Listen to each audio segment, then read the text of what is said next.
to the Gerudo Kingdom. I am your humble host, Gerudo King 97, here to cast NGS Week 2 Division D between Rooster Pizza, WBP, and Cosmos. I'd like to point out to everyone that's here, we've got audio, we've got video. Let's go ahead and show you the map select phase. They've already got everything picked as far as maps and such. So to start, Rooster Pizza WBP is going to be on the blue side. They've got Towers of Doom and Braxis banned, Cosmos banned out Infernal Shrines, Garden of Terror. Rooster Pizza decided to go with map pick. They're the home team, so they got to choose. And they are taking us to Tomb of the Spider Queen to start.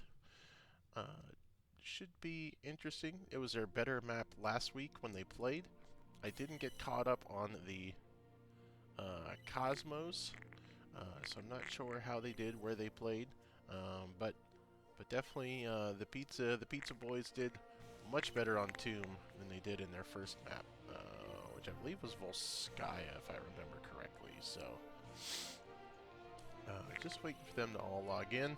To kind of set the stage, we are in week 2. We can take a look, just kind of see where everything is right now.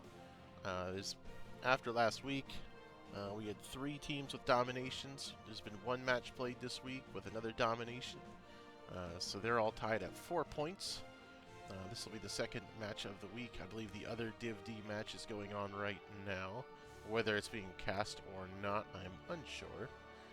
I don't see anything map yet wise, but this'll kind of set the stage to see who's going to rebound from their loss last week. Here we go, loading into Tomb of the Spider Queen. Here's the map select screen, just to kind of recap on all that. We are getting into the lobby and prepping up for Game 1. Don't see any surprises on the roster as far as the Pizza Boys are concerned this evening. Looks like all their mainstays are here tonight. I said Cosmos, looks like they've got most of their guys.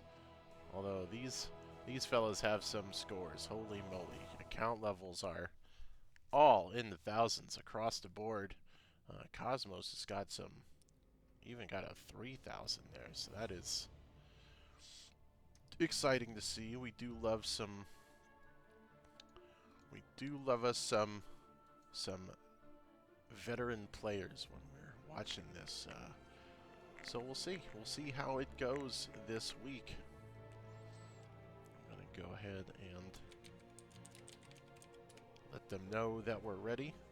So strap in. I'm sure for the division's sake, I think it'd be cool if they got a domination either side, come out with 4 points, and kind of just make it a 6-way tie for first place again. I think that'd be cool to see, and then especially if the other team with 0 points won today earlier, but someone's gonna be left with trailing in points. It is early in the season. Anything can change. It's double round robin 2 in this division, so they'll be able to get the vengeance in the second round, in the second go around when they play the team again. So we are loading into the draft screen with Cosmos taking first pick, since the Rooster Boys had the map selection. Count on Ben. Braxis and Tomb, so they both played Tomb last week. Braxis for the side of Cosmos. Whatever, nobody likes Braxis anyway, so see what kind of important bans we got going on. Again, I don't think Pizza showed anything too crazy or out of the box. It seemed very effective last week, so any kind of scouting shouldn't have given them really anything away. We did see Pato stray from his Zul'jin for Game 1. Came back to it Game 2, but Stukov was prioed by Pizza last week in both games, so Stukov's still a strong healer. Get rid of the Silence Pool. Brightwing, also a gnarly healer. Don't want to deal with the Polymorph. Not that I think Brightwing's a huge prio on Tomb, because it is a smaller map. You don't really have to get places. Brightwing can get around a little bit quicker. So her Hyper Shift, I think, is her mount. Unless it's a talent name or it's the name of her passive. Not as much value. Mei being banned. A strong Peck on the map. She's got really good zone control. She can cut off a lot of the passageways, make space, buy space, trap people really easily. I can see why that would be taken away. Final ban coming in. Are we going to leave Joe up? And a Leo getting banned. So Joe has escaped the clutches of Div D bans. How is the priority on her as a tank? See what we've got coming out here. Very, very more exciting. Taking a long time to think about it. And there it is. Leave the Joe up, you know it's going to be snagged up pretty quickly. So let's see what the answer is for Pizza. Murden's a common counter. I prefer the Varian in any form because of the shield shattering talent later on. We've got Rhaegar coming in. A cranky standby Pedo on Orphea. So anything outside of the normals yet. Let's see where we round out the first half of the draft phase here. From the side of Cosmos. I don't see anything here that really punishes the Joanna. Orphea's short range, so Joanna's not going to enjoy that. Rhaegar, a melee healer, Joanna's going to like that, so it's going to need to come into the back half of the draft, which gives Cosmos a chance to counter. Just to block some of another one of the counters to get rid of. So let's see, we've got Chef Naj on Anduin. Silver Jackal on Kael'thas. And we banned Dahaka. Again, another global hero banned on a very small map. Not really seeing the value out of it, but you know, I'm not playing. What do I know? I said Chef Naj, yep, and we got Mosley. Alright. So Chef Naj was Anduin. What do we ban here? Don't have to get rid of Zul'jin, because the guy's already picked. Another tank to ETC. Not a bad ban. Can lock up the Joe if she doesn't have her shield up. So, so far so good. Kind of like the defense on the Joanna. I need to see the answer coming out of Pizza, and I'd like to see some range. They've been playing these short range comps, and it's either they're not comfortable with like the map movements they need to make on it. And there's the Variant. That's what I'm talking about. Going to Night, so probably a Smash or a Twin Blades and Doc on the Raynor. So we've got the range here. Raynor pretty much outranging most other heroes. So he's got a little bit there, but he's sustained damage where you've got the ranged burst out of Kael'thas. So and Joanna can blind the Raynor. So you know, we'll see how that plays out. And you have a Blaze and the Greymane. So big blow up potential. There's a bunch of options for a Light Bomb on Anduin. Kind of like what they're setting up here. And Greymane. So they need a tank, maybe, or an offlaner, maybe a third DPS if we're getting real spicy on the side of Pizza. Where is Toast gonna go? 5 seconds left to choose.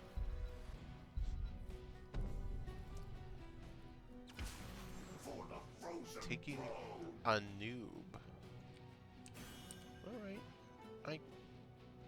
I don't hate it. But again, it is very melee heavy, and you're going into a Kael'thas, a Joanna, Anduin Light Bomb. Blaze is going to get a ton of value out of a bunch of people who will be clumped up from his jet propulsion. So, we'll have to see if Pizza can execute their comp here. But we love the short-range comps, you know? We love this stuff. So we are swinging on over to Game 1. NGS, Div D, Season 19, Week 2. Rooster, Pizza, WBP, all blowing their whistles. Versus the side of Cosmos, missing a smidge of icon synergy here. Kind of disappointing. But we'll get it together. And don't you worry. First thing, I don't introduce the teams. I make the machine do it for you. There you go. They're on the left. Rooster, Pizza, WBP. Oh, God. Oh. Here we go. Control-Shift-Z. Get the chat off the screen. Control-1. We got our talents up. Hey, look at us go. We're doing it. Go over the talent choices real quick. If we see, we got the Mana Addict on KT. It's a small map, so the globe collection is easy. Lion's Maw, so I'm assuming he's probably going to go Smash variant. Exterminator, so camping Rainer on the map that doesn't have a lot of camps, so we'll see if they get value out of that. Pato going with the Ancestral Strength. Greymane's going the Inner Beast Duration for the auto-attacking. Oh, Power World Shield I haven't seen very often on Anduin in a while. Adrenaline is the attack speed. Stormcaller, so the Lightning Shield build on Rhaegar, and we are clashing in the middle right away. And they go to step up to Joanna, walks away with the iron skin, no big deal. But the wave's already clear, and they are off and running for gems. Just gonna watch the 4v4. Nobody likes the off lane. I was coached on that by a fan. So we're not gonna watch the off lane. We'll take a look if they clash together. But the off lane has already come up, so this is a 5-man here. Joanna anchoring with the KT there. Grabs the Anubarak, does not care. He walks it off with the shield from his W. Carapace of some sort. Talking about two of the Spider Queens, so the big thing here is you've got gems that are going to spawn when you kill the ranged minions in the creep waves. You want to collect them. Once you get the amount dictated by the bottom right of the screen, you can turn them in at the spiky egg balls, and you will get yourself some big siege minions to come and help push out your lanes for a couple seconds. That is a very early bruiser camp from the side of Cosmos. A lot earlier than the team that has an anti-camp Rainer on it, so they're going to go try to match it real quick, but the wave's already clear, so this bruiser camp's going to walk right up to the towers. But everything else is clear, so they're going to try to catch Pizza on the rotate back down, taking the greedy way back. They are walking straight through in front of everyone. Orphea takes a living bomb, spreading it right to the wave. With the flame strike, that whole wave is clear right away, so no minions to help clear this camp here. And the wave clear without the Rainer is really low. Orphea does not excel at that when she's getting pushed back, so bruiser camp from Cosmos helps take down the entire line of towers on the first fort by 2 minutes. Very early, aggressive, valuable push. You can see KT drop the living bomb right on the mage. The mage has to do that circle of spell armor to all heroes in the circle. So the sooner you take that out, the sooner you can punch through everyone. Anub catching 2 people, a third with the bed of barbs. They're going to get the Greymane, but he gets Leap of Faith out by Anduin. So not too bad. Rainer up here fighting the Joanna, but again, the Joanna has the blind, so she's not going to really tolerate Rainer poking at her like that in that situation. Anub goes to the burrow charge, kind of whiffs it with an early one, gets hit with the gravity vortex, living bomb, takes some damage. Let's go take a pop down here. This is as exciting as we thought it would be. Great job. I heard the smash. Does he get it? He went for the parry. He doesn't commit. I think one more auto would have done it there. Night. You gotta, if you're gonna commit, you gotta commit. Go for the fight. Anubarak steps up. He's got the hardened carapace. He's gonna walk out. He doesn't know where to go. Living bomb gonna take him down to 40 HP. But Rainer picks off the Greymane. First blood going to the side of the Pizza Boys. Well done. They've got a smidge of the XP lead now. But they have the structures down on the first camp. Perry comes up, tries to help soak the middle. And so far, so good. Rooster's going to go and take the level 7 advantage. Do they get the Joe here? She pops the Iron Skin, walks away, 1,500 health. Not a big deal. They have enough to turn in on both sides. Pizza has many more turned in, so it's a little bit safer for them. Joe trying to get 20 gems in. Blaze trying to get 17 gems in. But they are able to stuff the Joanna's attempt and clear out the mid-wave again. So Pizza holding on, keeping their lead going right now. Doc running a little low on mana, but he was not able to stop the Joanna in time. However, Toastmaster gets the rest of the gems in, so here come the Spider Queen Web Weavers. So they will drop where the wave is for you and help push the waves. Smash comes out onto the Greymane.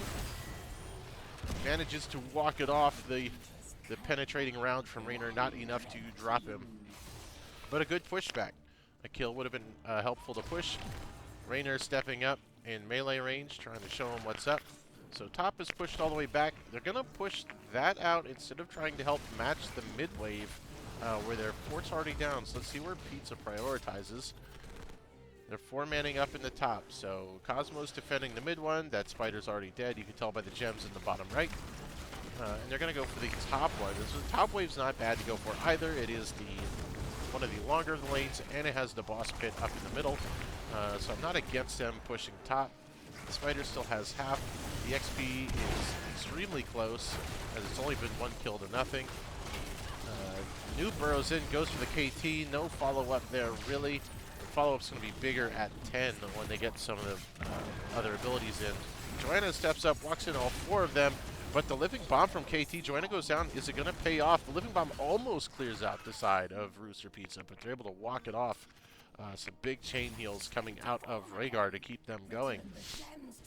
Varian able to push the mid in, almost get all the towers down there, but the bot lane has pushed into Pizza's fort. So 2 kills to 0. Almost 10 for the side of Pizza. I'm not used to them having an experience lead. So this is different to experience with them being ahead. You've got Ancestral, you have Cocoon, Hyperion. I imagine Crushing. It goes for the Eternal Feast. I don't know if I like Eternal Feast because you don't have any way to keep anyone in it. I think the Crushing Jaws would have been the better choice, but we'll see how it comes out. And we already know that Varian wins Smash at level 4, so he doesn't get anything cool. Blessed Shield. You've got Pyroblast. Here comes the Big 10 fight. The Blessed Shield is out. That's going to be Rhaegar. Doesn't get the Ancestral off in time. Light Bomb to follow up on Arthea. Gets popped by the Greymane, who has a silver bullet. Raynor fighting back. We haven't dropped the Hyperion yet. Hyperion has not come down. Hyperion's not coming down. And here comes the Pyroblast onto Raynor. Should have enough. Does he have the Adrenaline Rush? It doesn't need it. It's only half health. But now you have the red side Web Weavers coming down. So the fact that we didn't use Hyperion can be good. He can use it to help defend, hold the fort back. See if he pops it to help defend the Web Weavers. Mid lane is the point of defense right now. Living Bomb goes on to Anubarak. He walks away from his friends, which is what you want to do. Still, unless this is bugged out, there's Hyperion coming out to help defend. Orphea taking a lot of damage when she steps up. Again, I really think the Crushing Laws would have been more helpful to lock up the enemy team because they're just walking out of her Eternal Feast. It is off cooldown. It's a short cooldown. She can help fight back. There's a good... I'd like to see it come out now. The Eternal... The shield comes out from Joanna, locking everyone up. Light Bomb comes out. No real big follow-up. And the Eternal Feast from Orphea didn't really get much value because they didn't go back as far as she was expecting them to. So it can be used as a good dissuade from Cosmos following up on the CC. So I guess there's that plus.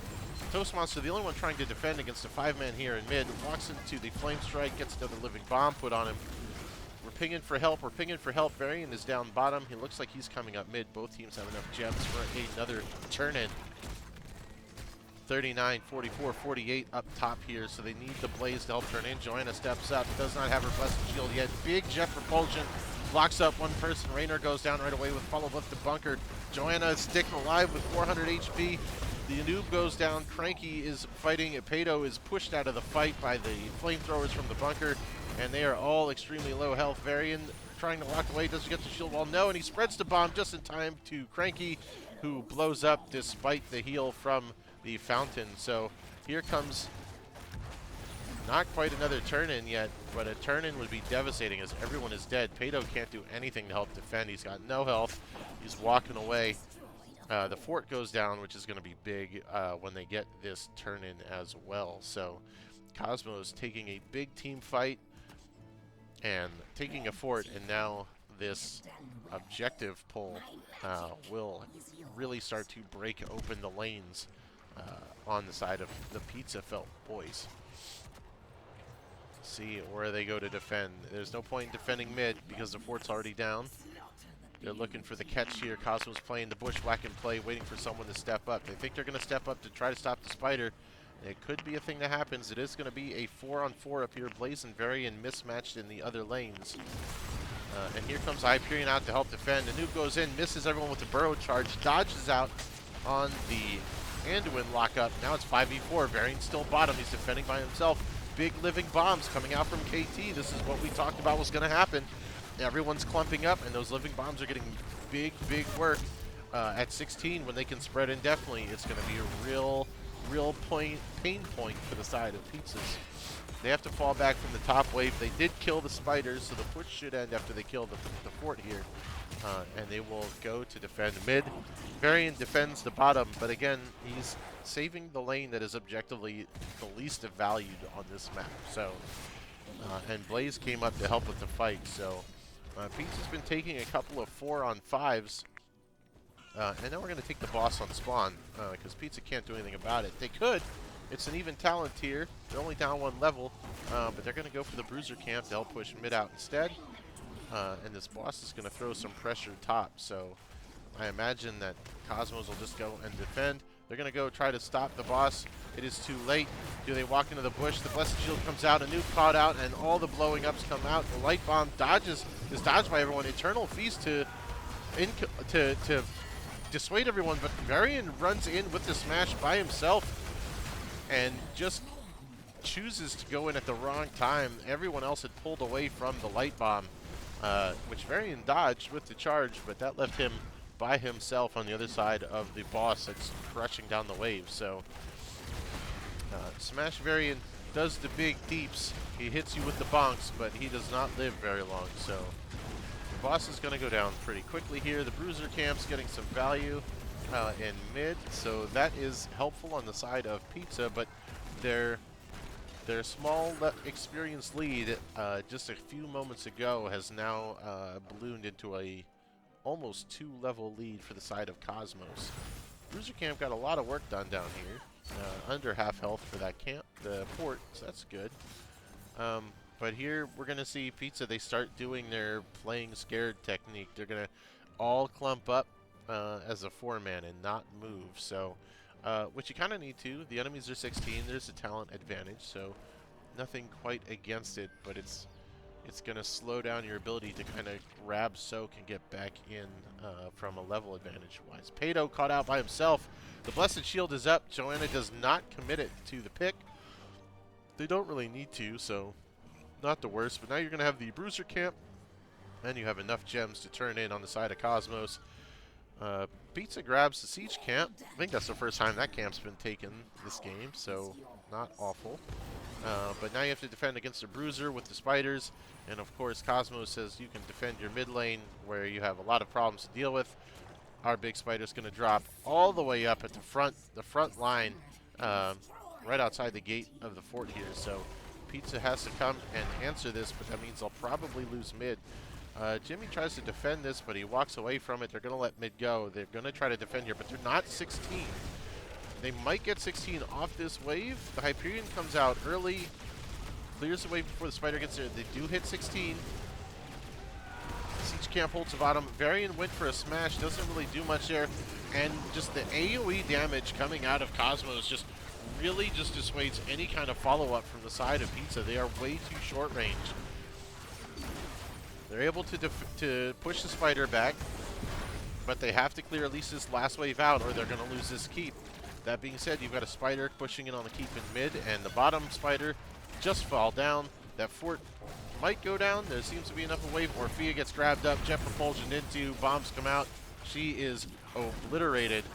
And Raynor went to clear mid, so it was a 5v4 defend. Jet Propulsion just misses the Anu. That would have been a sick stun there, but it is missed, and they get the keep, and they walk away. So Pizza's base is in shambles,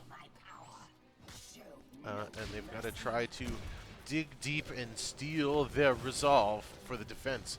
Cosmos with the Anduin feels great to go and push this with a small little wave. The Blessed Shield, I saw that, just went down, whiffed it. 3-man bed of barbs. They go in for the smash, but he goes on the Joanna again. And she just pops the Iron Skin right after that. So not seeing the value of the Varian able to break through the Joanna shields the way I'd like to usually see it. Because he can't really commit to the fight and no one's there to back up. So again, Varian smashed in. Orphea was still dead. Looking for the Bruiser camp. They know that Pizza wants this. Varian's in the top lane. This is going to be another 5-on-3 because Orphea's not there either. And just all the AoEs come out. There is no chance for Pizza to even do anything before all the AoEs come out. They lose all of their gems. Varian tries to walk away. Big Pyroblast going on Orphea, doing 70% of her health. And they'll walk back up to this keep with the help of the Bruiser camp. Thank you very much, Pizza, for the leash. And that should be game. Night looking for the go in on the Joanna, but he's got no help. I mean, I don't even think he threw the active of the shield. He didn't go the shield. He went Mortal Strike. So the whole reason, I mean, and you've got Mana Barrier from Kael'thas. Just shielding coming out of Anduin, not going the Shield Shatter talent just feels like a real miss talent choice. But Cosmos takes that game one. It was close early. I was excited for where we were going, and it kind of just fizzled out at 10s when all of the toys started coming out from the side of Cosmos. Yeah, again, the Living Bomb talent here. Netherwind to follow up on the stuns from Blaze, Joanna, Anduin was huge. Flame Strike, yeah. I mean, usually there is a 7 talent for Living Bomb, I believe, but why not when you can get 8% max HP damage on everyone clumping up on those Flame Strikes for you. Light Bomb, again, followed up on the shields were huge. And I don't see a lot of synergy between the ult choices from Pizza. You know, it's ancestral, so it is what you're gonna be. I kind of almost, I know it feels weird, but like maybe Bloodlust, because you're fighting as a giant group the whole time, and it would have given you that lifesteal to get back into the fight. But again, the Eternal Feast, I wasn't a fan. It was a good dissuade, like everyone ran out of the circle, but then like once you're out of the circle, you just walk around it, keep going back in. Smash was, you know, I think that's what you had to do. Cocoon, I mean,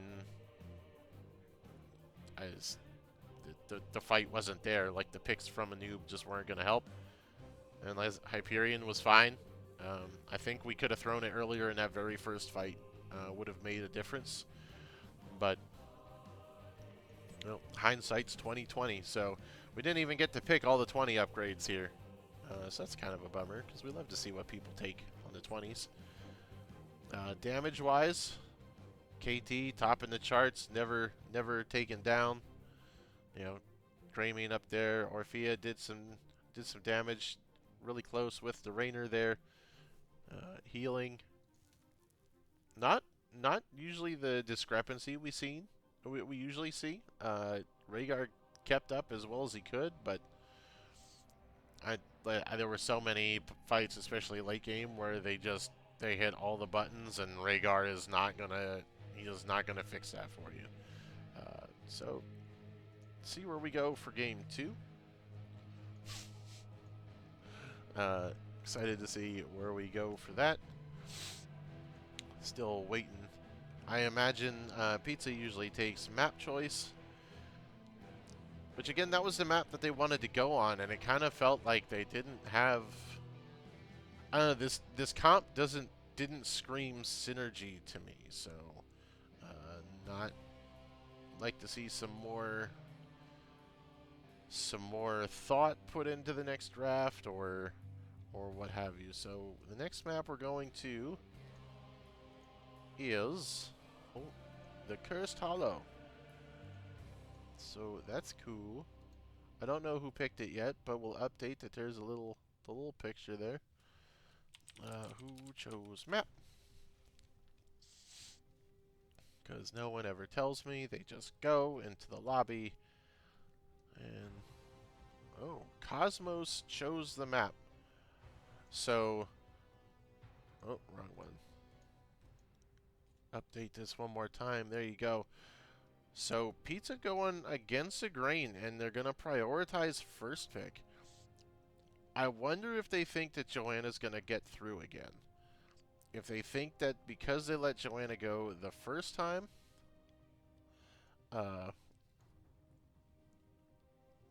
then maybe they think they can get it on the first pick this time.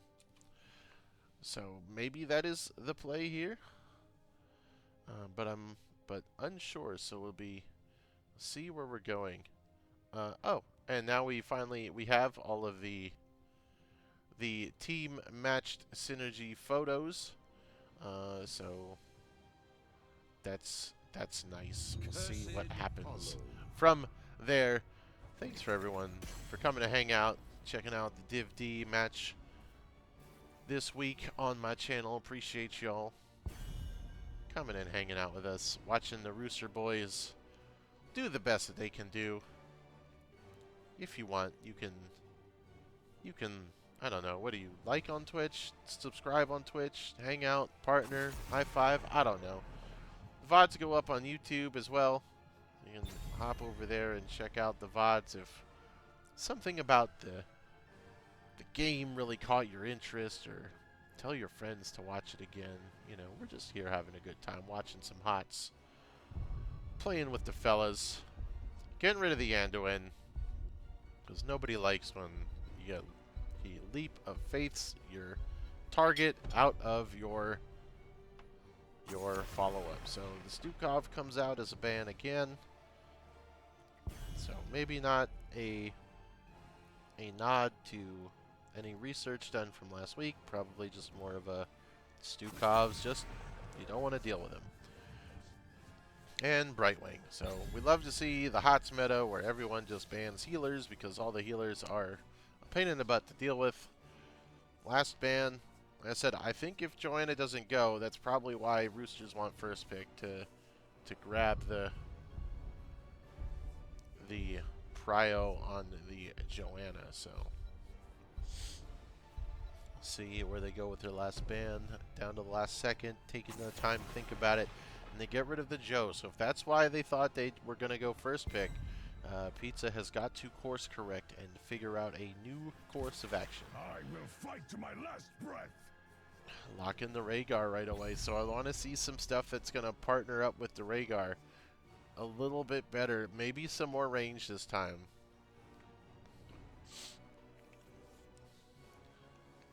Something a bit more that wants to stand in the fight. Because a little bit closer too. Anubarak has a big engaged range. It's hard for Rhaegar to keep up with that. So Dahaka and Sylvanas. So already a much different approach. The small map, Cosmos went for the big, like, just death ball style comp, and already we've got globals in Dahaka, Sylvanas, cheese everyone loves. Chromie coming out for Doc and Anub again. See, I would have liked the Chromie last round, and now we have Chromie on a much larger macro map, and her wave clear is not the best until she gets later into the game. I mean, the Dragon Breath build is not what it used to be, and I don't think that the Q build's any good at wave clearing until it pierces stuff, and I don't think that's till 18, so... getting rid of the Vala, so hitting one of Pato's standbys. Maybe he'll grab the Zul'jin this time. Last ban coming out from Pizza, where will they go? I'm on the wrong screen. I'm so bad. Boop. There you go. I thought I hit the button. I didn't.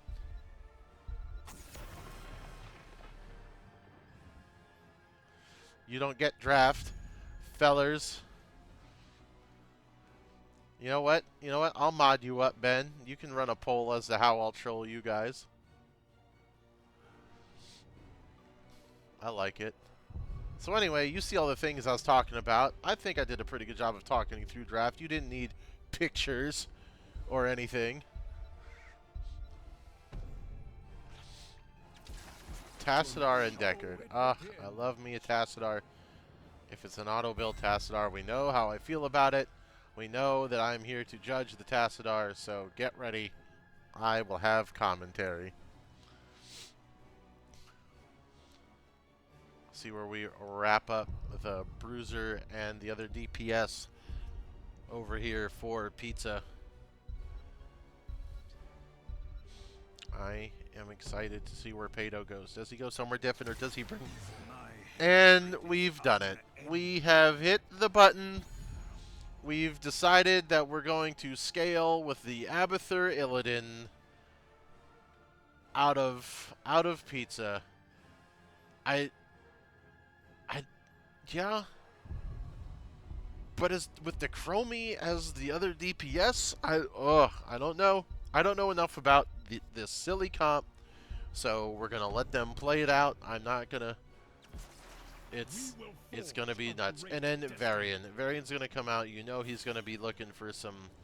I imagine he's got to be looking for a Smash. He's got to go Smash. I think he goes Smash.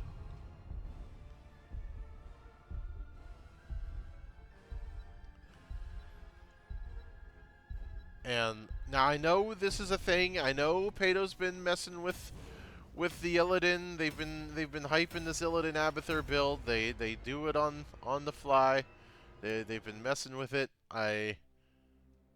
Good on them for finally bringing it out. So it's a large map.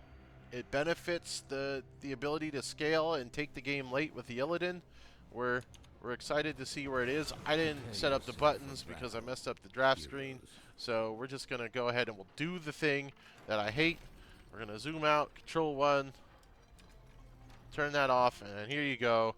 On the blue side, Rooster Pizza WBP, Doc J on Chromie, Toast Monster on Anubarak, Cranky Rhino on Rhaegar, Night Knight on the Abathur, Pato on Illidan for the first time in ever.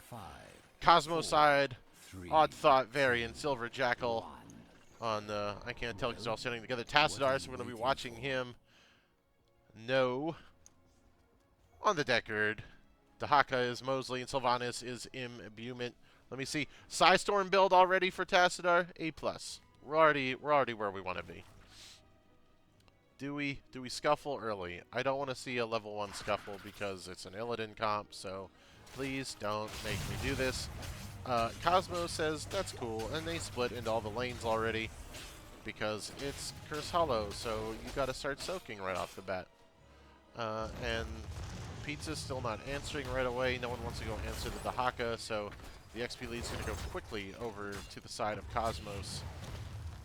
Pato finally looking to go after the Dahaka, but he's going to lose half a wave of XP, if not the whole wave, by the time he gets down here, so that's exciting. Tassadar is going to drive this wave into the Abathur. That's not going to be an exciting wave to watch, so we'll watch the 3v3 over here. And see, Deckard's throwing up the potions, getting ready for someone to go take the Bruiser camp. Varian by himself in the mid. They're not able to punish him yet.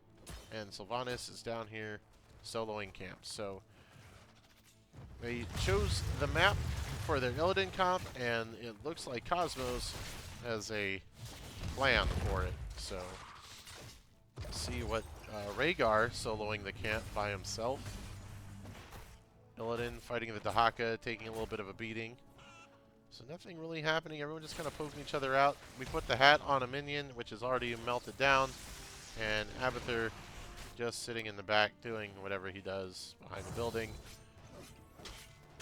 Pato playing with Dahaka, but doesn't have the wave clear of Dahaka yet. They're gonna they look to jump the Varian, but he is now level 4 and has the taunt up and available. So Deckard's met up with Sylvanas for the Bruiser camp. Siege camp's already coming down to assist Dahaka down here, who gets the tongue onto Illidan and takes a couple stones from the golems. And you've got Rhaegar still soloing the Bruiser camp by himself. Chromie comes over to help him. The assignments feel weird to me right now, but we're not playing for level 1, we're playing for late, so we'll give them their chance. The hat's on Illidan, he's doing some spike burst damage. Siege Golems do come up here, but that's not going to be a problem for W build Tassar, who also goes Electric Fence. I'm so excited. I think this build's going right where I want it to. Pizza looking to 3-man down here already. Sylvanas and Varian are pushing with the Bruiser camp in mid. Tassar coming down. They're going to bail once the wall's down. So about half a level XP. Everyone's even talent here. And 5-man down here at the objective. And that is Chromie caught out way up front. Blows up instantly. Illidan tries to scoot out. Goes back in. Has the hat on him. Trying to cut some things up. Here comes the Scroll of Identify. And that will lock up Illidan, so he goes down too. A noob tries to do what he can with the bed of barbs. Rhaegar caught out by the 5-man there. That is 3-0 on that team fight for Cosmos. But this isn't what you play the Illidan comp for. You're not going to win those fights. You're playing for later, but there's a 4-man with a Sylvanas down here, so this bottom fort is going to fall quickly as the Bruiser camp's getting plenty of work done up here because, again, you have a Chromie for your wave clear. Both DPS are up in mid. Anubarak has no chance to defend this fort at all by himself, so we're going to give that fort up really early. Defend up here goes well. Abathur is probably too far away to actually soak XP at this point, but I don't really know how that works. I won't pretend. Yeah, I agree. He tries Illidan every 3 years on the scene and whatnot, but he's been trying to play it. The choice is simple. They're trying. All right, so here again, you've got Pizza 5-manning up here for the objective. You don't play Illidan for the early game deathballing. I think you play to get you just hold the waves and you try to last as long as you can and lose as little ground as possible.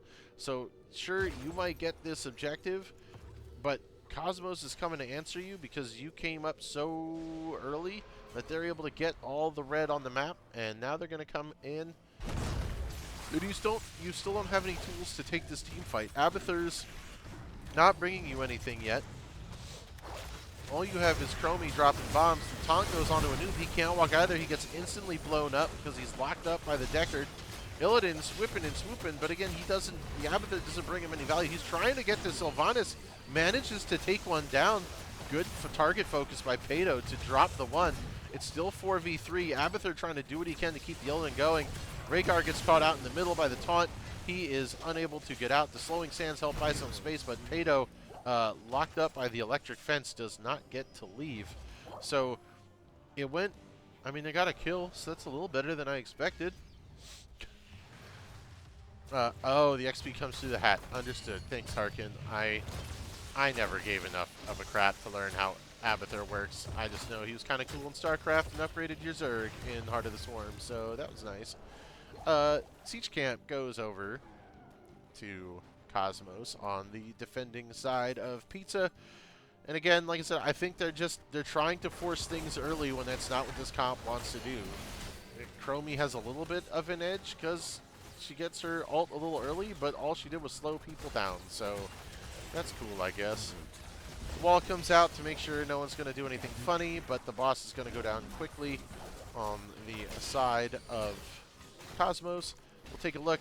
Black Hole, I like everything about this Tassar build so far. Adaptation, so you're not going to be able to burst the Dahaka down. Shield Wall on the taunt. Stay a while and listen, so Story on the engage. And a Wailing Arrow for the silence. Ancestral's back out. You've got the Slowing Sands. Metamorphosis. Okay. we're going that way. Monstrosity coming out, and they're going to fight for the boss here. Pato's able to grab all of it.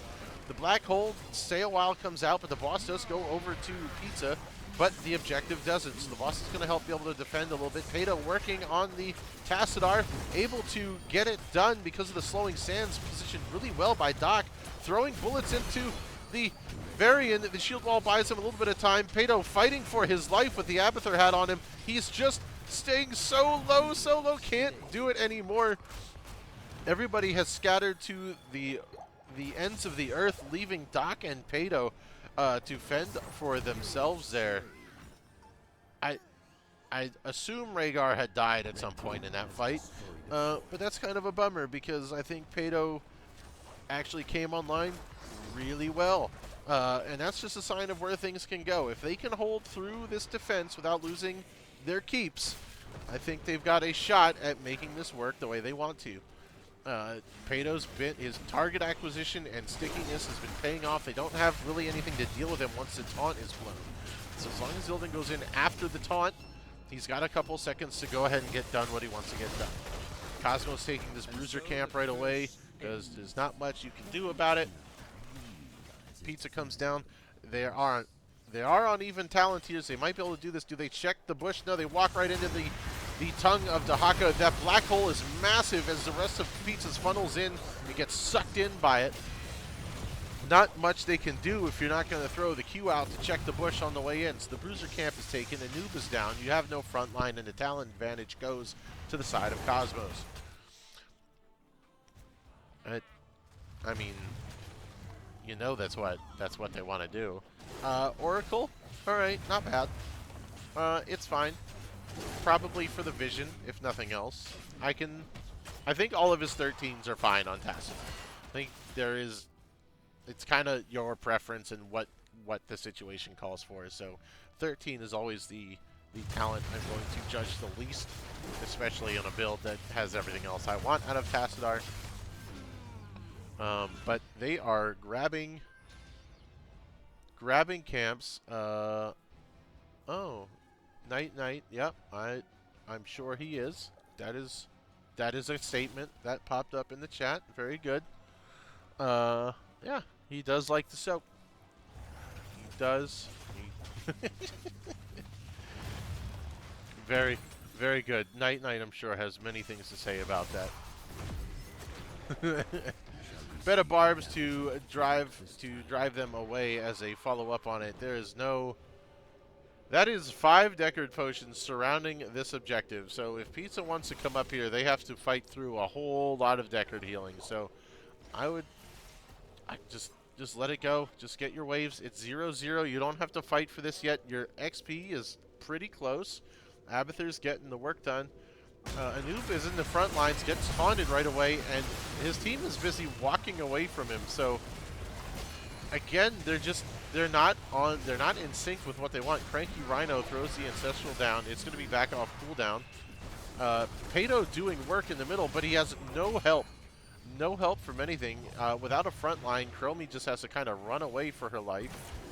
And Cranky had already been taken down to 0 health, so yeah, there's that. The Monstrosity, fine for pushing the map out, but I think you kind of need the help. So I would have liked to see Clone too, or Ultimate Evolution, or whatever he calls this nonsense.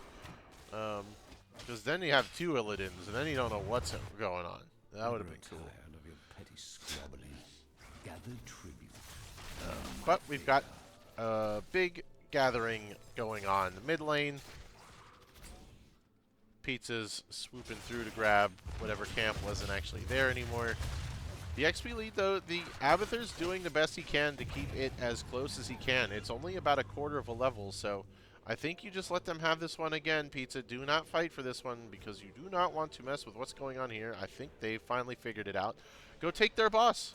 Their boss is up. You could sneak the boss while they're getting this objective. I think you could, but they're not. They're showing split again. So the tank and the healer are by themselves mid. Chromie and Illidan are up top. They're just showing at bad times. Cosmos coming over here. Of course, they want to come and secure their boss. Doc J That Chromie is not meant to be your frontliner, but she's got the time trap down. The noob goes in, locks up 2 people. Slowing Sands come out, but everyone walks away from the Slowing Sands. Illidan looking, he's onto the Tassadar. Black holes him out of the way. Varian is cocooned up, but he's back out. Pato on the right side gets, he hears a story time. Taunted, Silence can't do anything. He's got to walk his way out of there. Finally gets out of the nonsense. Sylvanas goes down. They might be able to turn this fight. The sustain is finally out. The Anub and the Illidan tag team up. Illidan does go down. That is your psycho damage, so you need to walk away, but that is a 2-for-1. And my goodness, was that a one team fight for Pizza? Is there stuff coming online? Yes, Mule not on 7. I agree with you. Kind of sad. But there's nothing to fix up. It's all dead. It's all dead. So Mules can't fix it when it's broken. It's 4-3. Pizza kind of, again, like they're not doing anything with the lead. They're just standing here waiting for this to spawn instead of getting some waves down, getting this camp, getting the bruiser camp, like they're not doing anything with their team fight wins, and that kind of is a bummer. Cosmos saying, sure, go ahead and take that one objective. We'll take the boss and make you deal with that. Because we didn't get to Siege Camp on the way. So they're getting the Bruiser Camp first. Tank is showing mid. Abathur doing things in the mid lane. And now what do? Does Pizza defend? They're going for the Siege Camp to help defend, but Cosmos is just going to go take their boss. And you don't want Cosmos to set up, so... but the XP lead has gone into the favor of Pizza, so that's a plus. Let's see if that Bruiser Camp might be able to get some work done. If Abathur throws his hat on it, does some work to help clear the wave, he might. This boss is going to go quick. Pizza defending this boss, not as quick. Chromie doesn't like clearing bosses that much. Illidan tries to stick to it.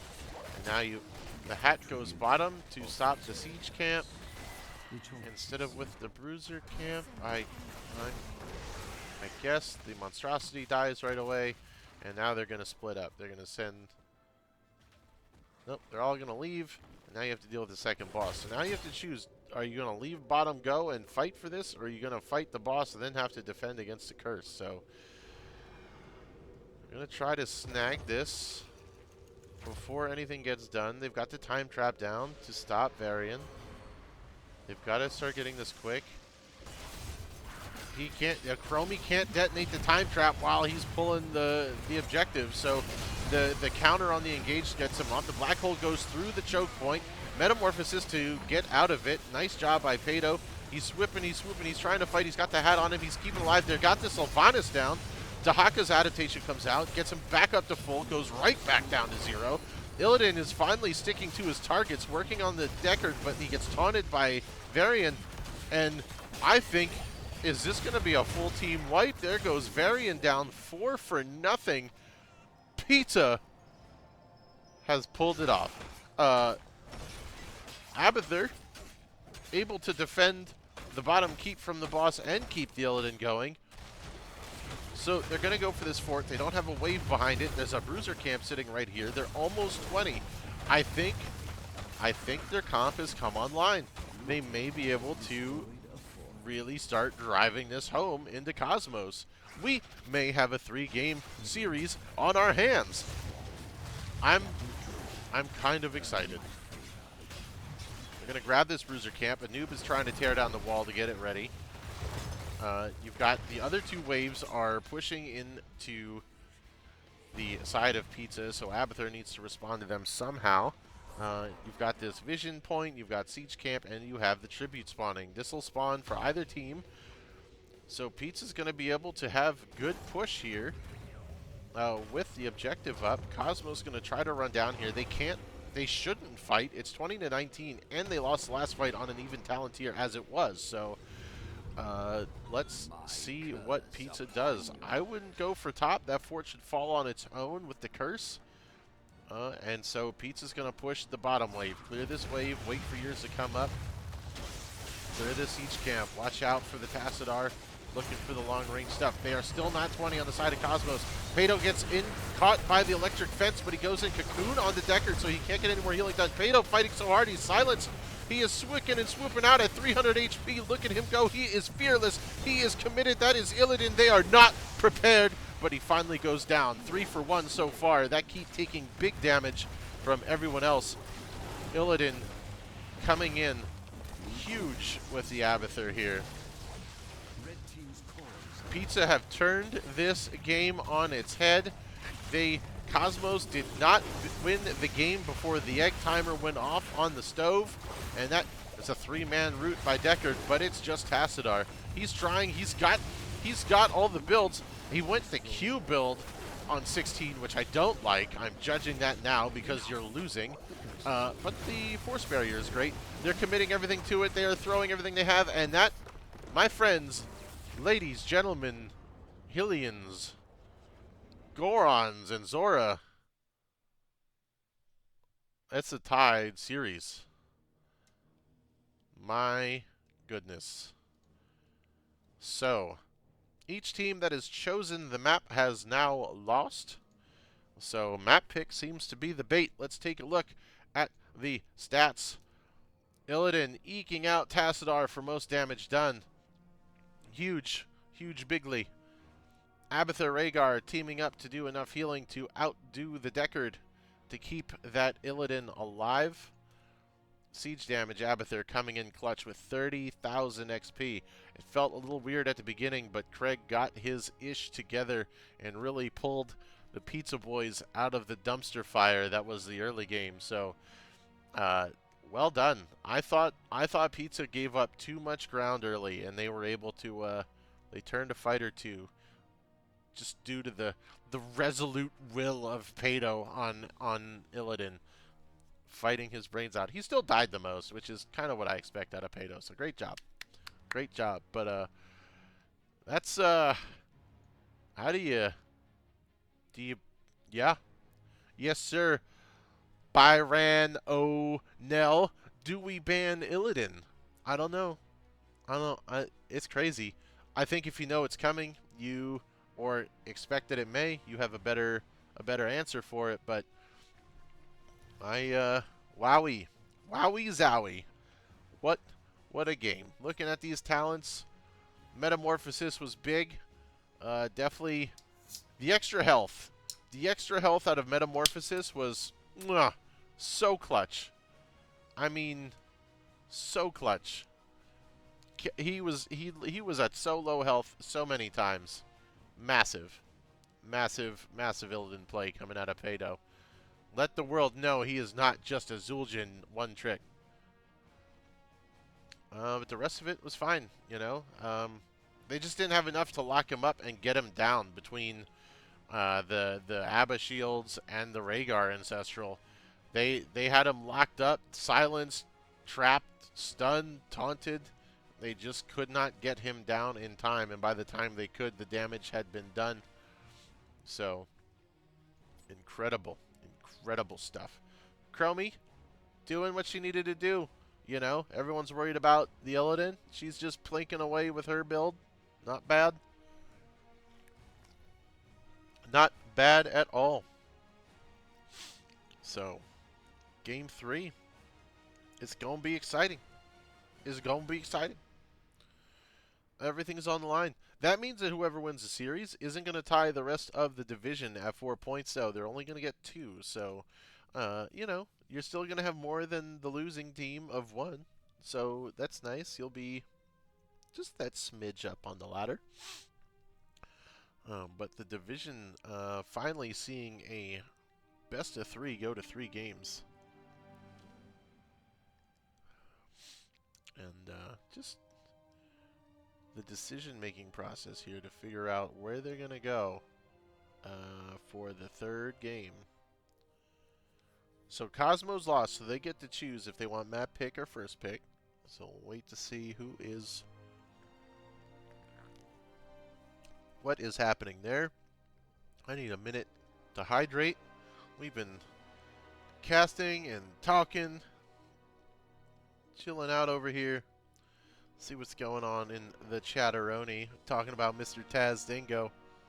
Listen, that shit got nerfed. And if Pato doesn't pull out an actual guillotine build on one of these games, I'm gonna be real disappointed in him. Because I've coached him on it, how to build it, you know?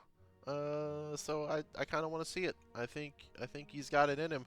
Especially if he's playing Illidan like that with stone cold, you know, balls of steel.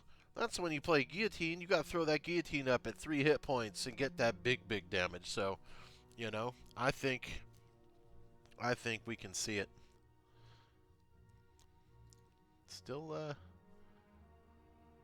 that's right. Thanks for the water reminder. I'm here for you. Wouldn't want to. I know we were discussing the ability of Night Knight to soak really well, and his college of choice. So you know, didn't want to let that go. Here we go. We're going to Alterac Pass. Joining in on that. We'll pop over here. Find out who picked it. What? I thought we. Who chose? Who? Let's get some more silliness. I want to see some offlane Valera. I want to see some Cho'Gall.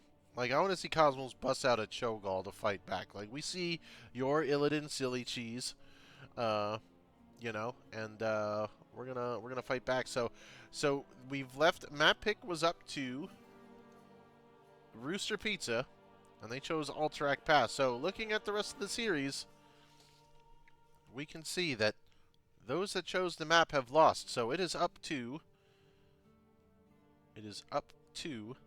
Rooster Pizza to buck that trend. Let's see what they can pull off. No subs coming in here. Everything clear. So ready for game 3. Caster ready. I'll get my ish together for the draft this time,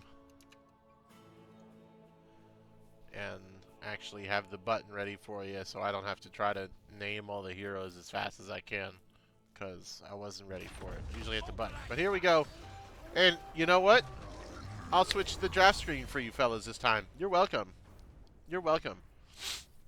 So, first pick is on the side of Cosmos. They get first ban. Do they ban the Illidan? I don't know. I don't think so. I don't think so. I'm going to try to have a quick bite-a-roni of my pizza.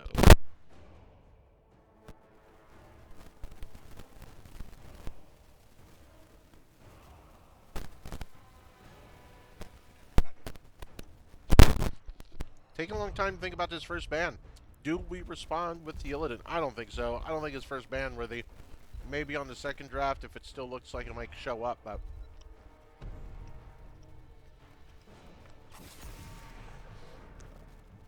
sticking with the Stukov ban.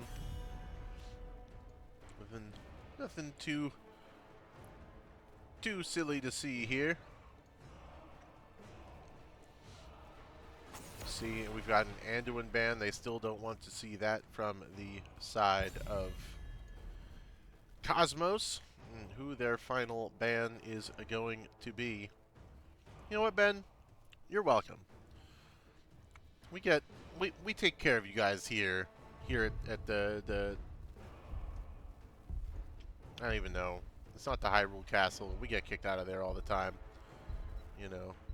The Gerudo Fortress. Yeah, we like the Gerudo Fortress. That's where we're gonna go with. And the Abathur. They said, no, we're tired of your crap. Oh, I took a pretty big bite. Move my mic. I tried to be polite. It could also be the crunching of the crust because it's been sitting a little bit. You know, cold food. Where we got? So, no more Illidan Abathur shenanigans. They have put a stop to that. Toast to go Garrosh. That'd be kind of fun. I'd like to see some Garrosh. And a Kael'thas. So, not letting the Kael'thas come through again. I don't know if that's a we don't like Kel'Thas or we're actually going to play like a crazy meatball run at you comp. So we shall see. First pick, where is the Prio? Do they grab the Joanna right away? Because I don't think that they had a great answer to it on the side of Pizza last time. The crusade calls.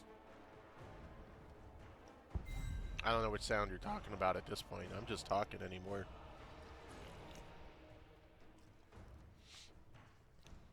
But if there's Jesus sounds, you should go check out Kingdom Come Deliverance too. I heard you can appreciate that. So it was the Joanna for the first pick Prio. Yeah, we got a bunch of flyers. So it's got some globals from Falstad and Brightwing. Where do the others go? Oh, I gotta fill this out again. So Odd Thoughts back on Joanna. We got Brightwing for Cranky. And then Doc is on Falstad. I'm gonna keep up with my sheet this time. Rainer for Imbuement and back to the Blaze. So we're going back to the pieces that worked better for Cosmos in Game 1. Uh-oh, who did we get rid of here?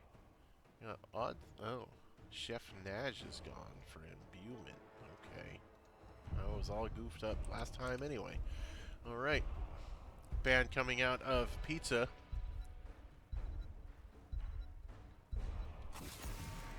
Oh, if I move my mic, it makes a crazy noise? Well, then I won't do that.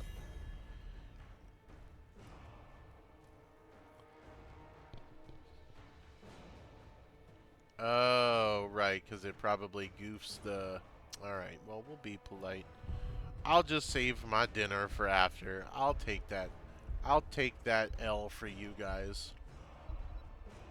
Oh, don't worry, Zerg. We are on Game 3, so you have a series to enjoy with a Deckard ban against Cosmos and a Dahaka against the Pizza Boys. Well, I would like to move away from the mic to breathe, but then I don't get to talk to you people, so no bigs. We got a bite of pizza. We're refreshed. We got some drink. We got some pizza. Where are we going? 2 more picks for the side of Pizza Boys. Speaking of our delicious Italian consumption item, and we've got a Tychus and a Leoric. So Leo's going to be big. You got 2 big meatballs for him to grab onto. We like it. Tychus. So they're going all in to make sure they have tools to deal with high HP targets. I guess Rainer could even go Behemoth Armor, but that sounds silly. No one does that. Who does that? Not this guy. He changed his own name, and it seemed like he got server muted, but I don't know how that happened. So, Malfurion and the Zagara. So, yeah, some big zone control from the side of Cosmos, and again, a very short-range comp from Pizza. Falstad's not exactly known for his long range. Tychus is famously short range. Leo has a big stick. So, what's coming through as far as a tank here? And May, so more short range. So,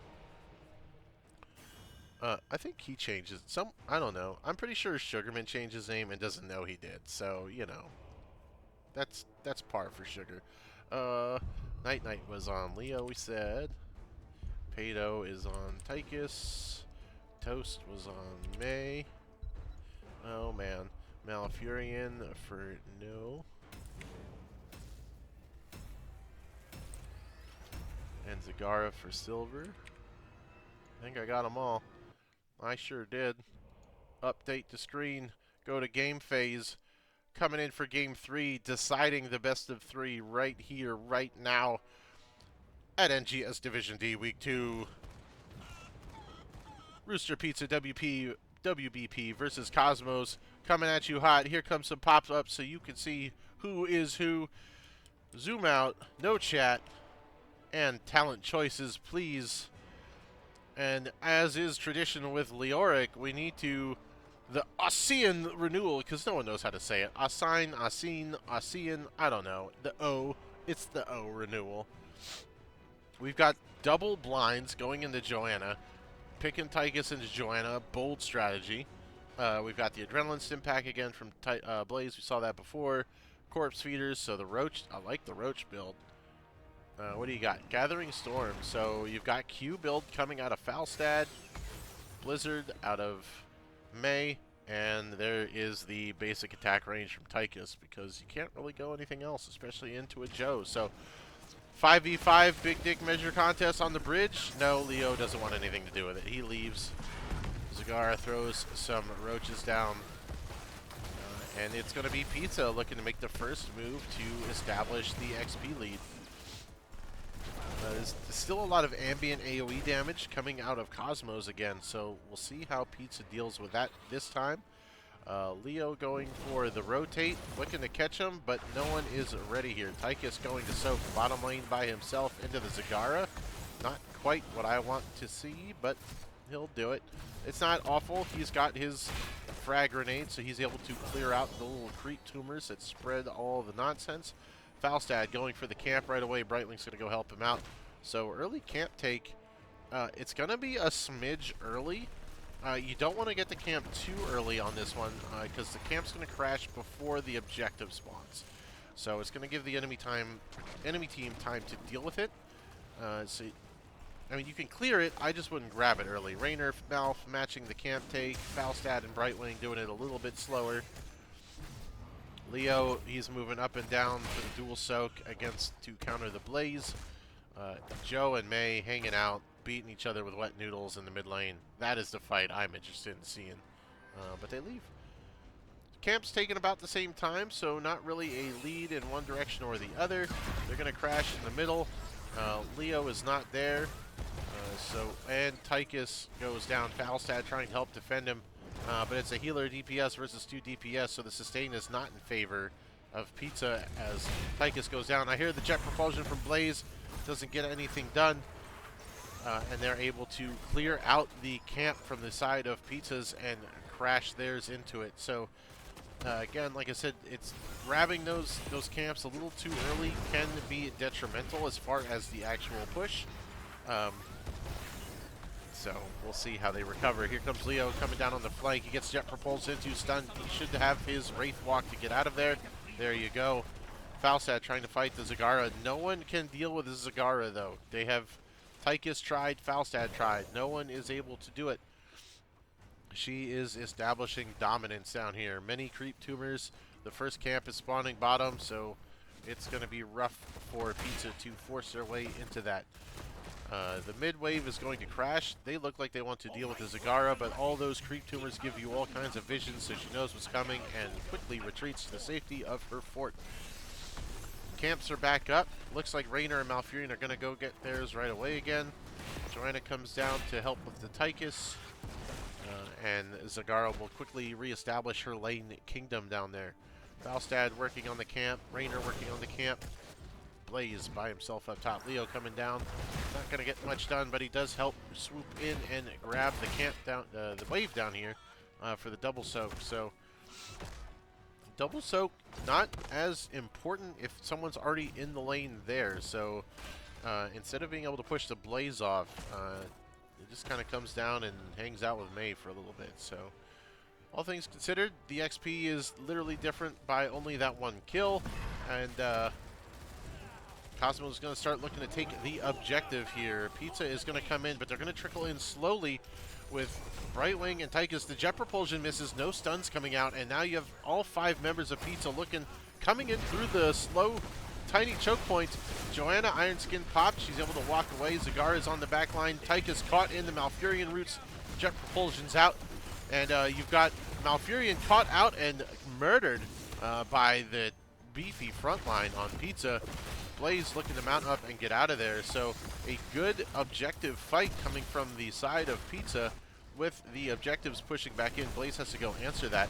Joanna stepping into the line. Pato can't get out of the way, but Joanna does go down while Doc J camps and takes the objective.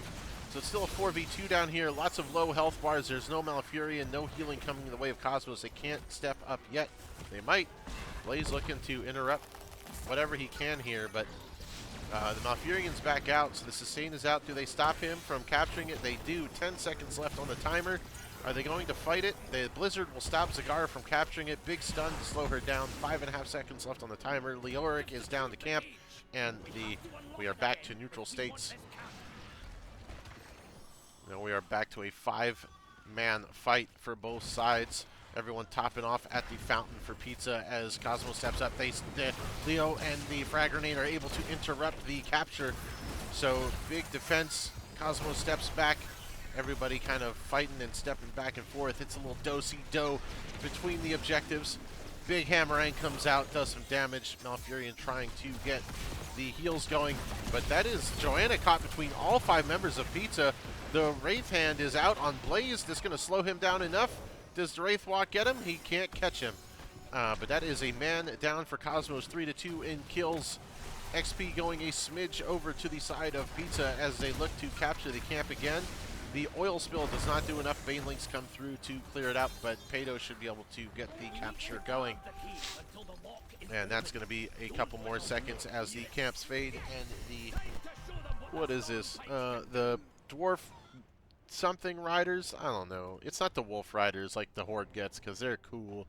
But they get some kind of Dwarf. They're probably Rams, if I know my WoW lore. And they're all split up across the board. Falstad trying to fight off by himself in the middle. You've got so the 2-1-1 tank is back trying to reset, but the Ram Riders are out. Falstad can't partner with it. Tyke is down here pushing with the Ram Rider down here. If you hang out with the Ram Rider, you get, what, movement speed, damage buff, all kinds of cool stuff. So that will help him tear it down. And we have got the Draken Laser Drill coming out to help break the fort down. But that is going to... alright, they got a tower.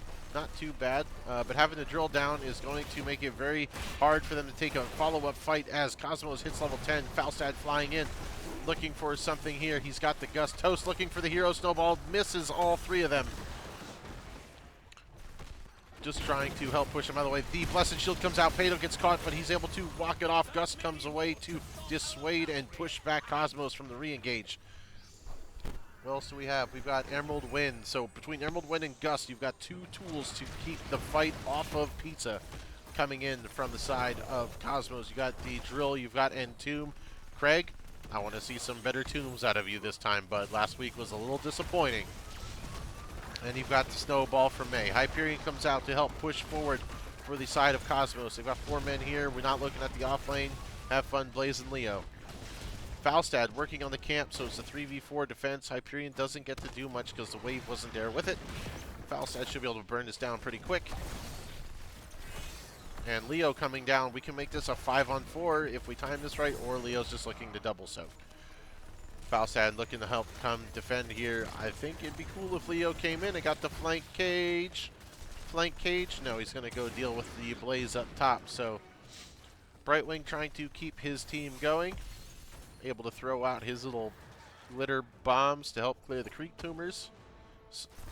Snowballs, frag grenades, all kinds of things to clear all this out. So I think the Blizzard's a little aggressive, but Joanna Ironskin's out. Blinds to step away. Pato hanging out at half health. Doc at half health. Both DPS are not dodging the swirlies on the ground. Joanna has her Blessed Shield. She could look for an engage here, but the objectives are spawning in 10 seconds.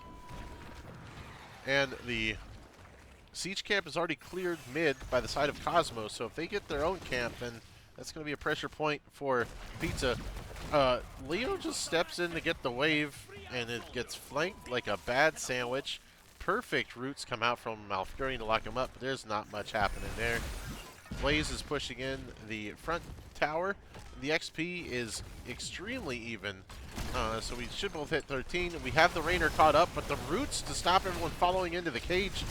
Not really any follow-up there to take the Rainer down because of the roots. It's 3v4. Emerald Wind comes in to blow them all away. Falstad dealing with the Zagara. May comes in to help augment the fight here. 13s come in for the side of Pizza. We've got the Hero Snowball knocking Rainer back in. He got thrown out of a cage. Can he get out of an avalanche? He's fighting. He does not get out of there. The bunker almost in time to save Rainer, but the Mercenary Fire Bat is not able to save his commanding officer. So, 1 kill down for the side of Pizza. Looking to step up. Zagara, pretty unkillable down here.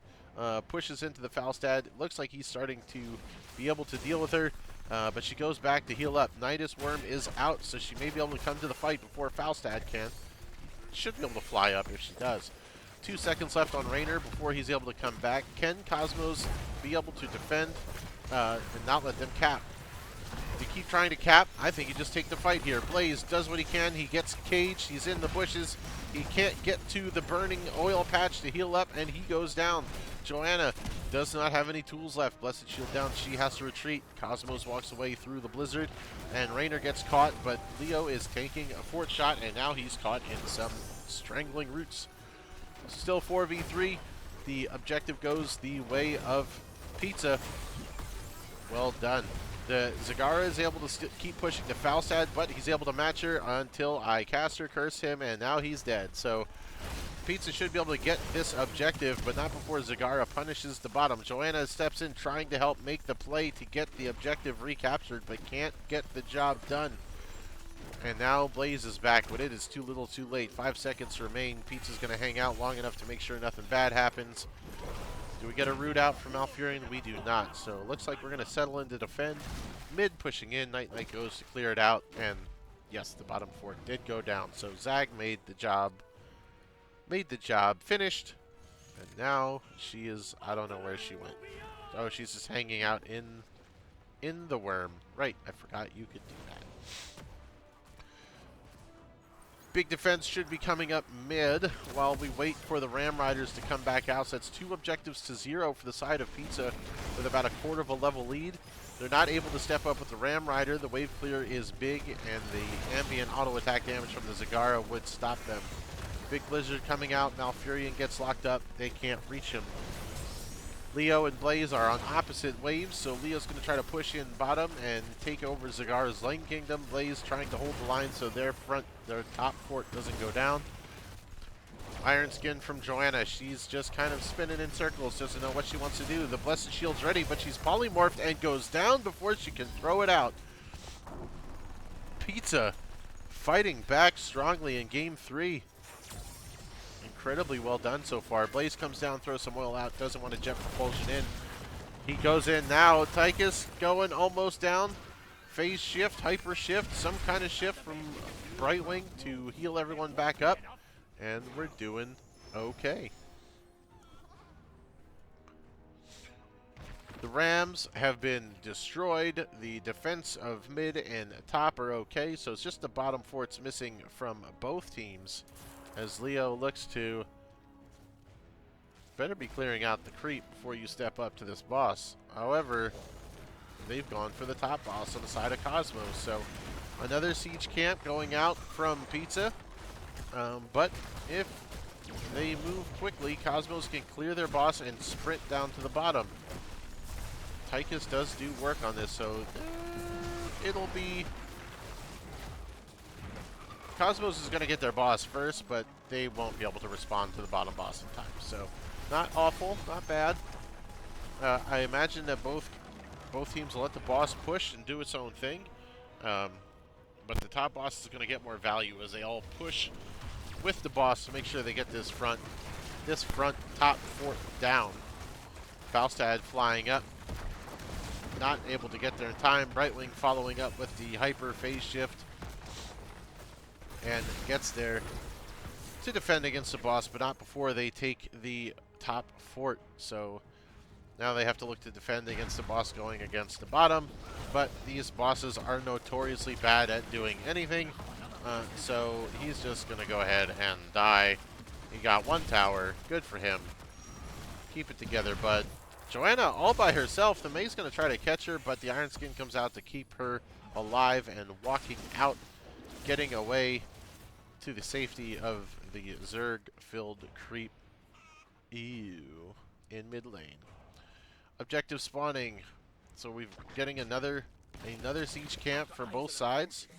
So Pizza did get the extra take because they got theirs right away. That was able to be respawned before they go for this. Leo trying to get the top fort to match up here. Unable to tear it down as Blaze comes to answer him. Blaze is going to try to clear the wave in time, but Leo can just Wraith Walk out of there, and he is safe. And now we're back to the 4v4 in the bot lane. Siege camps are pretty matched up, synced as they push. So I imagine they're both just going to clear each other's camps out together. They catch the Rainer out again.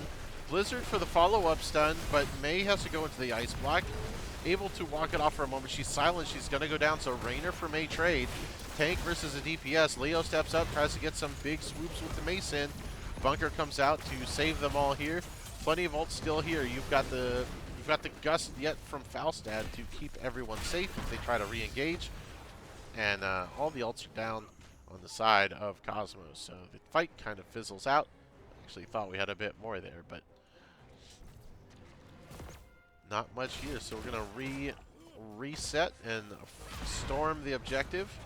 Are they able to stop it? They cannot stop it, so it is now caught. That is Night having a Wraith Walk out, able to get out in time before he's popped. Hyper Shift makes it all better. Skelly Man's not sad. Falstad trying to stop the top lane push because he can fly into the fight. Pizza looking to get their ducks in a row before they come back in. Mei is spawning, Rainer is spawning, everyone's running to the objective. I think you just kind of let it go unless we can get back there in time, but it's 20 seconds and they are hugging this objective. They do not want to lose it again.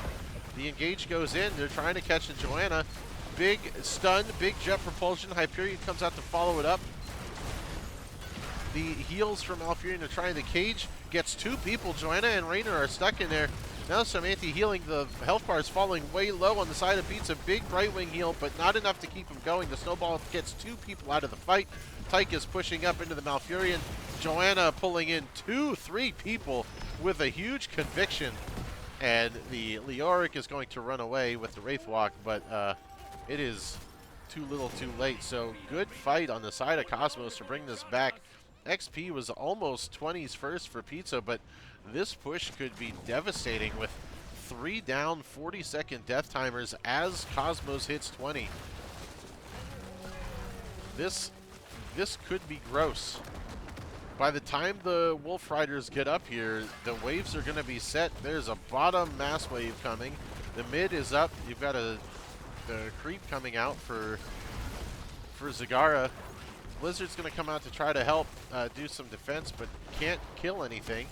Snowballs come out. Leo is not going to step up, so the mid keep is definitely going down. Pizza reinforcements are just starting to come back. You have 5 more seconds on the DPS. It looks like they're going to go push top because bot has got quite the wave. And Pizza has to figure out what they want to do here. One keep down is not going to be too detrimental to the health of your core, but if they get 2 keeps, now your core is way more exposed and much easier to do the damage for. But do they push through for this? I don't think they have to because bot is doing what it needs to do. That bottom keep is going to go down because that is a giant wave that no one answered. So 2 keeps down. Again, that's going to make the defense much bigger headache for the side of Pizza. Still possible. It's not like your core is going to drop too quick, but that was a massive wave, and it's going to drop to almost 50% just from that bottom wave by itself.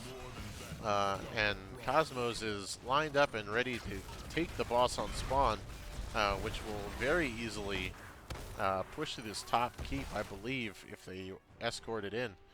20's coming out. You've got the spam on the winds, big wind tunnel, the diodes, the cage. The cages have been much better, Craig. Great job. And the anti-death out of Mei, so that's different. Oh, and yep, Cosmos said now is the time. We're going to make sure we double down for the second boss.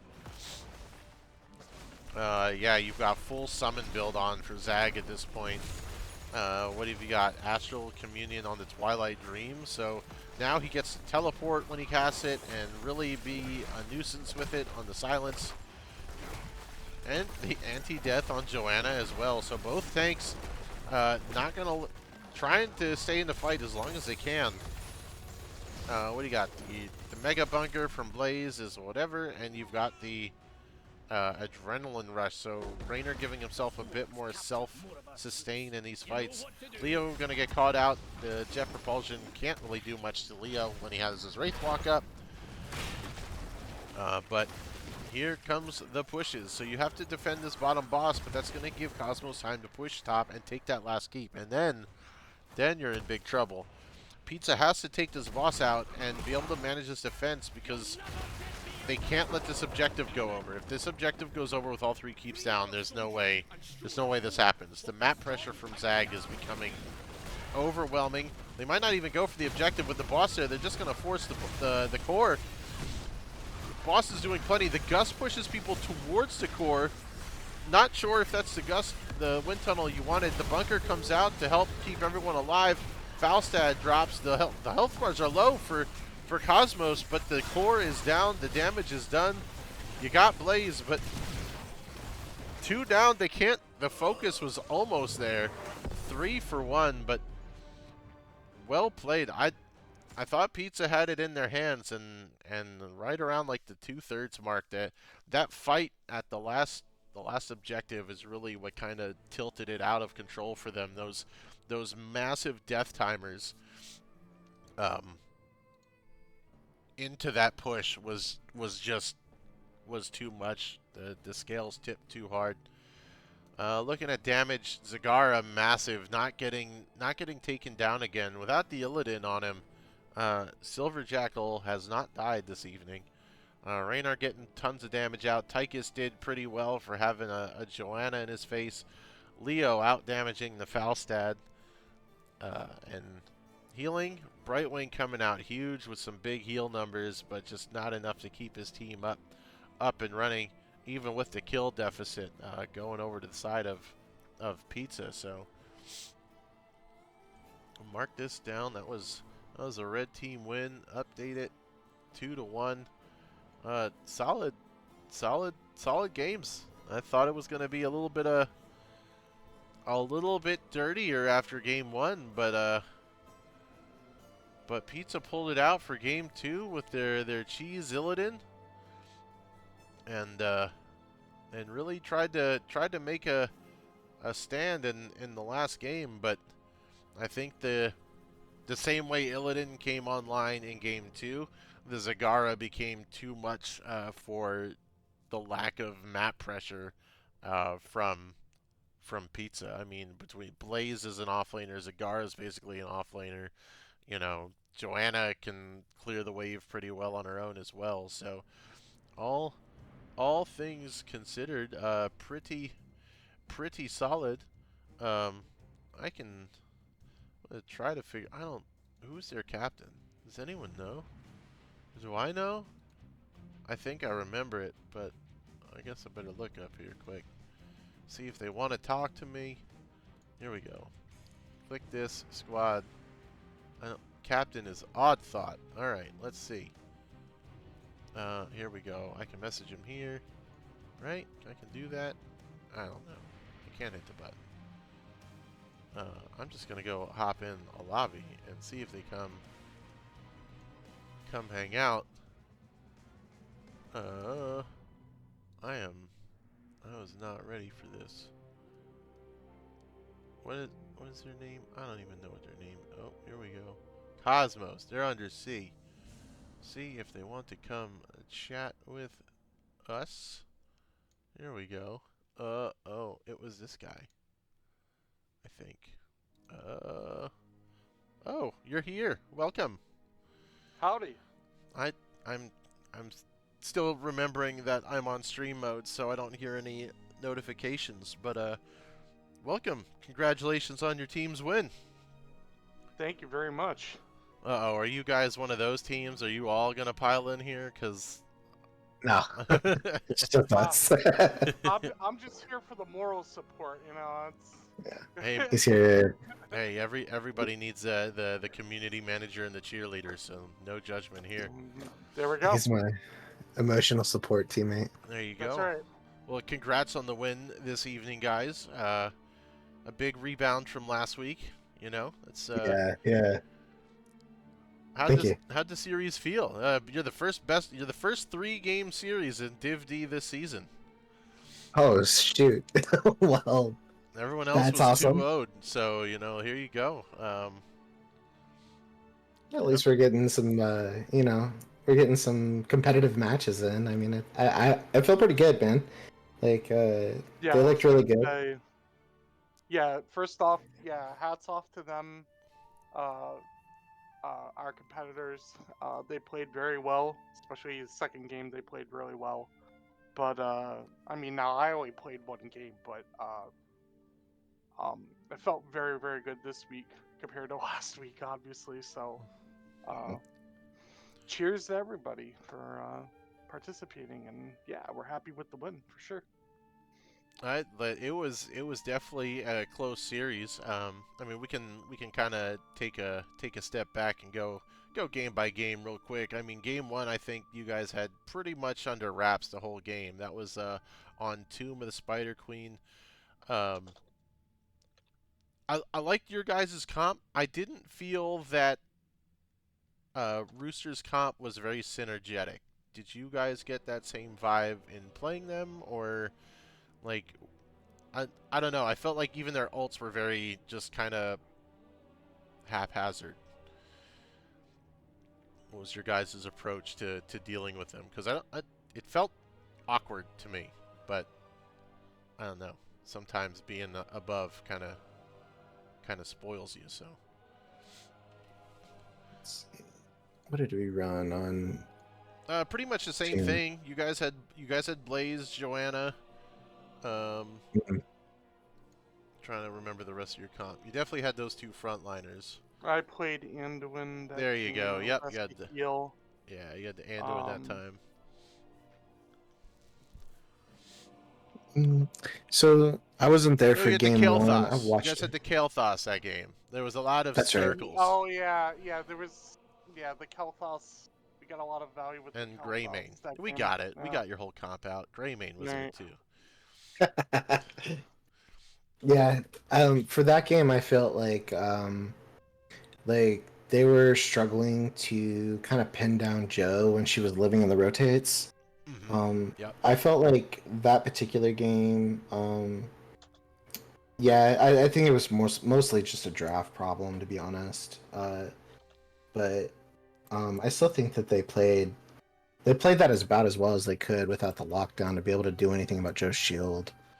Um, I I I think was I was sad that Varian didn't take Shield Shatter at 13 into, I don't know, what was it, a Blaze, a Joanna, an Anduin. I was like, why? Ugh, that's a bummer. yeah, you That's noticed that, huh? I Yeah, I I saw that I too. didn't even catch it till like it was like level 17, and I was like, how did you not? How did you not? Yeah, But it definitely felt like they just like you guys were both meatball comps. You guys did a much better job of catching them out on rotates, like you said. yeah, Joanna was doing a great job bushwhacking and anchoring, and like I said, they were spreading living bombs, and it was gross. There was definitely too much damage for the Rhaegar to handle. Um, so I think game one was pretty handily your guys's, but how about when game two, the Illidan Abathur and yeah. That was you pretty guys miserable you for guys me. started Yeah, strong. I was gonna say I was sitting at the sidelines and I bit what left of my fingernails I had for that one.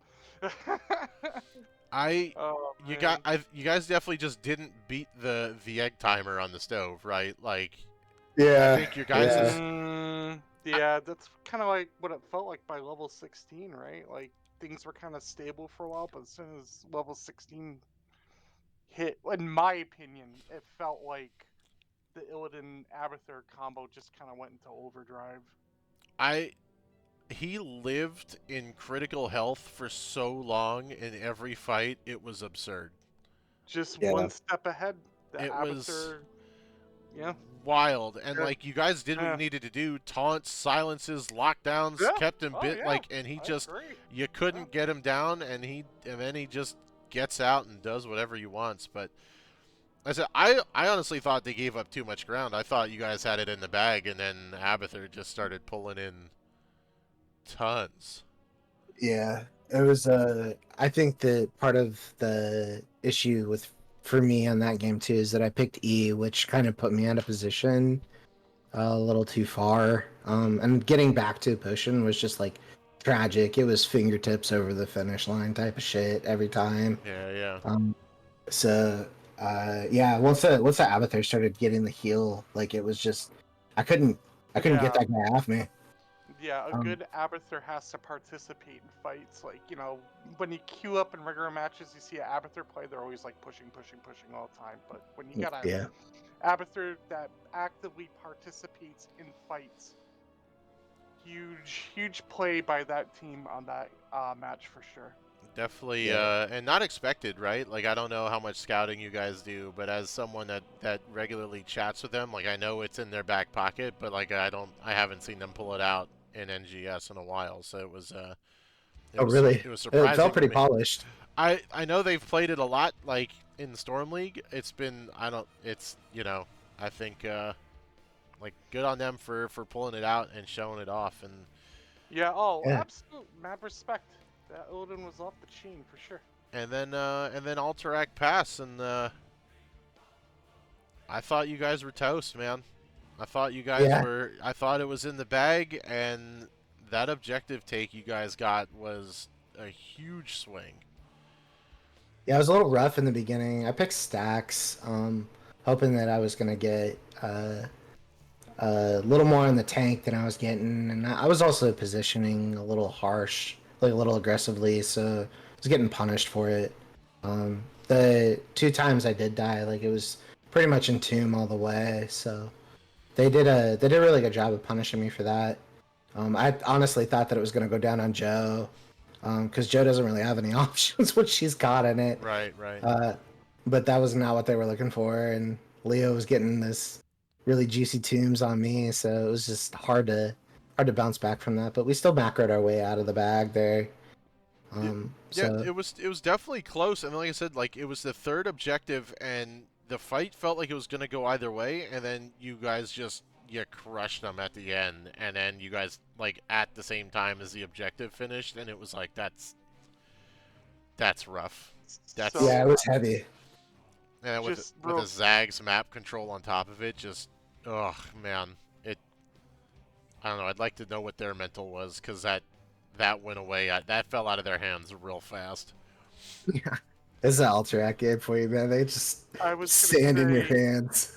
Ugh. Alterac Pass is just that kind of map where it's never over till it's over. You know what I mean? Like you can have all your buildings down and you could get pushed back really far, but one objective, one fight, one boss, you could flip that around real hard.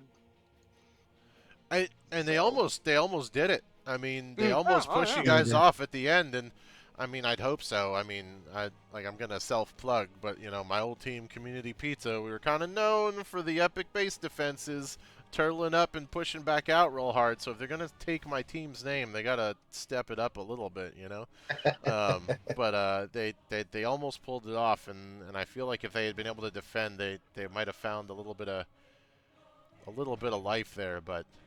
I mean, all in all, the series was great. Like I said, first to 3 in the div, and Yeah. exciting. So Yeah, it was awesome, man. And thank you for casting the game for us. of course, Thank Um, you I love very much. I love doing it. It's fun. I get to enjoy being a lore nerd and not have to play a dead asterisk game. Right. But absolutely, like I said, great games. You guys, a little bit of room to go in the division, but it's only 2 weeks in. You got plenty of time, and Yeah, absolutely. We got a lot of takeaways from this game, so we really appreciate the other team. the floor is open to you guys to shout out or comment or sell your Sure. book, whatever you want. Yeah. Advertise your business. It's all yours. Yeah, absolutely. So, first of all, of course, shout out to the other team. Thank you for a good set, and we look forward to seeing you guys later in the season. And thank you to you, of course, for casting our game and for all your interview questions and your wonderful commentary. You And- haven't heard the commentary yet, so I wouldn't go I'll out go back here. and listen to it. And then I just want to lift up my teammates and Here's to a good season, guys. Absolutely. Real quick, yeah, shout out to my teammates for giving me an opportunity. Shout out to my opponents for giving us a hell of a night tonight. That was a lot of fun. Thank you very much for broadcasting this game on Twitch. And just on a personal note, my friends that I play with, shout out to Slim, Lubin, Marbuckle, and other people that I played with in the past.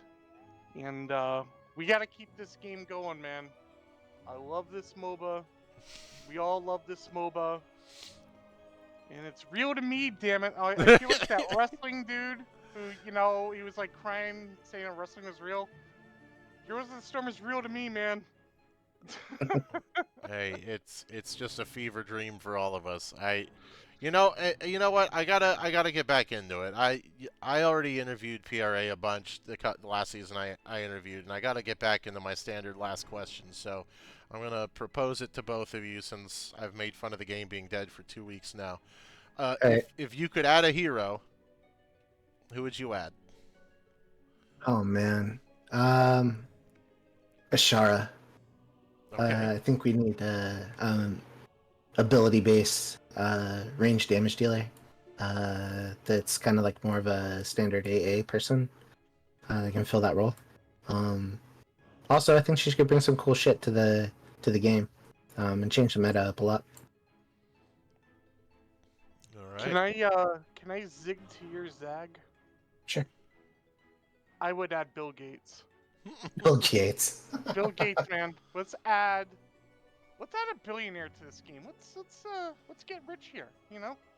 Right. Maybe that's all he does is he spreads out money. You know? Something like that. I don't know. Yeah. I He needs the a whole idea monetization system when you got a of this billionaire. MOBA was there was no money, but all right, I got you. Yeah, you know, like, no, I mean, just think totally outside the box. We got Bill Gates or Master Chief. Why don't we have some like that? But anyways, I wish I had a better answer than that. But it's You know what? I'm gonna take your Bill Gates. I'll make it Blizzard based. You could have what's his face, Gallywix, right? He's the rich goblin guy from WoW. Oh, That'll work. You know Right, what? right, Yeah, that right. makes sense. Yeah. Okay. No, I can I'm a big dig fan of that. And There we go. Gallywix is a good one. Yeah, there you go. You get what you want, but we're sticking it into the WoW base. So, all right, fellas. Thanks again. Good luck in the rest Thanks, of your man. season. I'm sure Thank you very We'll much. see you around. Take care. Thanks Appreciate you, man. a lot. Thank Good you. luck to everybody. Absolutely.